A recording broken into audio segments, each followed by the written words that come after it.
Hello, and welcome to the World of Autism podcast, a podcast about all things autism. I am Dr. Jeff Knight, and I'm on a mission to create hope, peace of mind, freedom, and confidence for these children with autism, and in serving their families to help create the happiest, healthiest versions of themselves. In this podcast, we dive deep in creating many different solutions, talking about resources, and providing insight and stories of hope for families that suffer and have challenges with autism. Please join with me, and I look forward to connecting with you.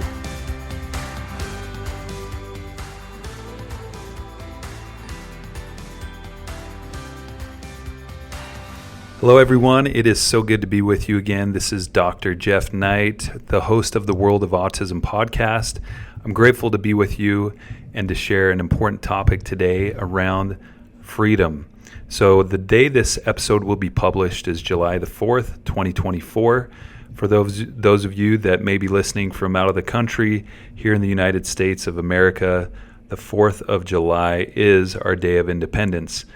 And it's a day that really means a lot to me about the importance of freedom. And I wanted to share specifically about freedom that we all need to be fighting for regularly, and freedom that we can also be looking forward to. So we're going to break this down into a few different ways of how I see freedom. And really, this is going to be a topic coming from my heart. Just wanted to share specifically some things that have been on my mind. So first of all, freedom. It's not something that we can take lightly. It's something we should definitely be grateful for. I know there's certain areas in this world where freedom is not necessarily something that is a privilege or an opportunity that is given to individuals. And here in the United States, we have our forefathers, are the individuals that founded this country, really fought strongly and with great passion for the importance of having freedom. Freedom to worship the way that they want to worship, freedom to live the way they want to live, freedom to be able to raise their families in a way that is comfortable and safe for them, freedom to have the opportunity to pursue education, to pursue different types of work and ways of providing for your family, and freedom to be able to choose the type of health care that you desire. Now, these freedoms that we enjoy are something that we should continue to fight for, and something that we should continue to support and to recognize how blessed we are to have freedom. In the United States, it's something that we need to continue to fight for, as we know that during the pandemic 4 years ago, a lot of individuals lost some of their freedoms to be able to do the things they wanted to do, and there was a lot of restrictions that were put upon us in our country. And some of those things were really, as we look back in hindsight, were unnecessary. And a lot of it was based out of fear. And so I hope that when we make decisions for ourselves, for our family, and for our children, that we can have confidence when we make those decisions, that we don't act from a state of fear. Because when we're acting in fear, we tend to make decisions that are usually not going to be always the best for our best interest, for our best good going forward. And sometimes we are hasty in making decisions that truly could become problematic. And if we take the time to really consider our situation, the decisions in front of us, then we can have confidence in making those decisions. And so please be willing to fight for your freedoms, to fight for the things that are important to you, so that you can have the opportunity to choose what's best for you and your family. So I'm grateful that we have these freedoms, and I hope that we continue to have these given to us. But I know there's times where it may seem like we don't have those freedoms. But remember, ultimately, nobody can force you to do anything. It ultimately is a choice. And sometimes we are faced with choices where it may be good, better, or best, or maybe there's choices that are both maybe difficult, but maybe one is better than the other. And so I'm grateful for those freedoms that we enjoy. I'm grateful that we have an opportunity for our children, and specifically children that are on the autism spectrum, where they are oftentimes, most of these children are unable to make decisions for themselves.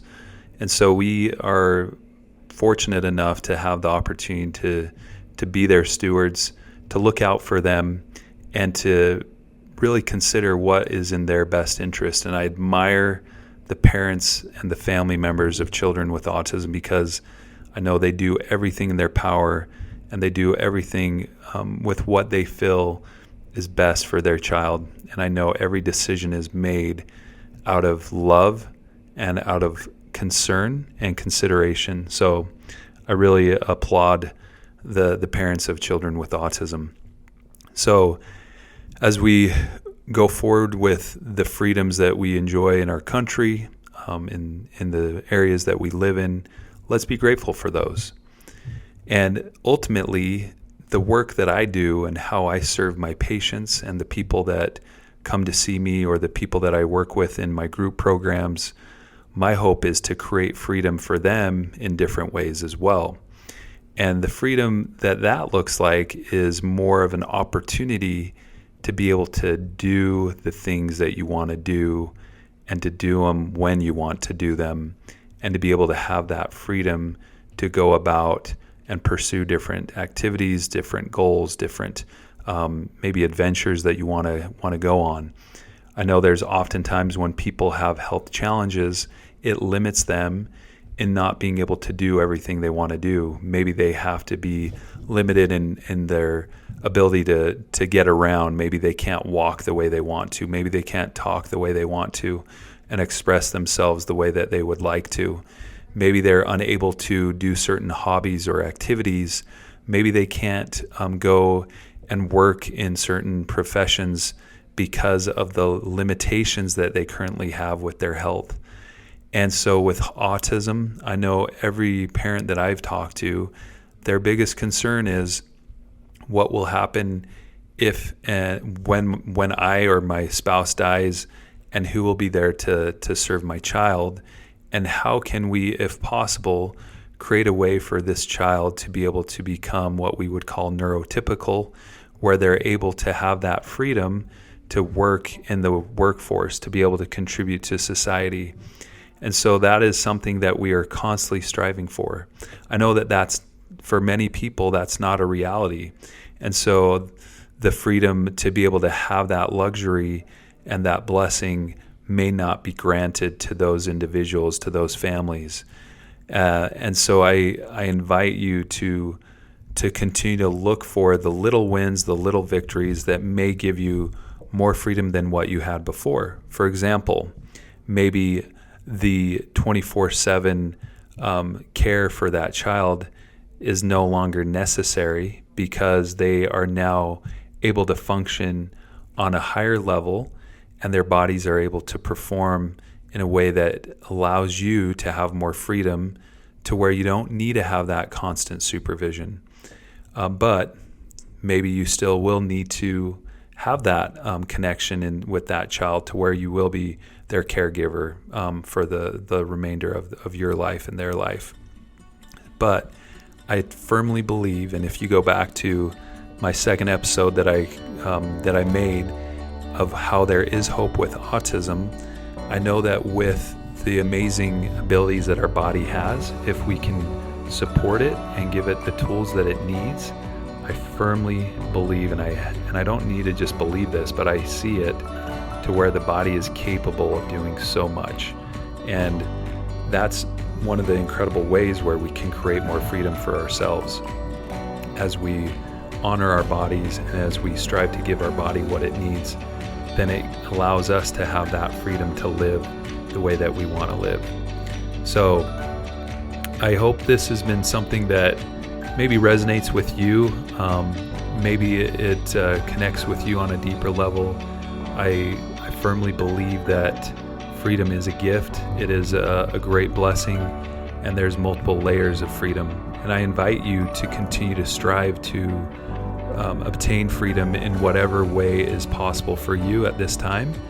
and your family. And I know it may not be what you want right now, but I invite you to continue to strive to receive that freedom, to have that life, and to envision the life that you want for yourself and for your child and for your family.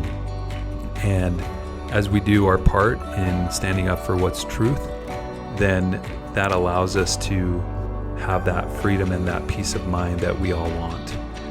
Again, I wish you a very happy Independence Day.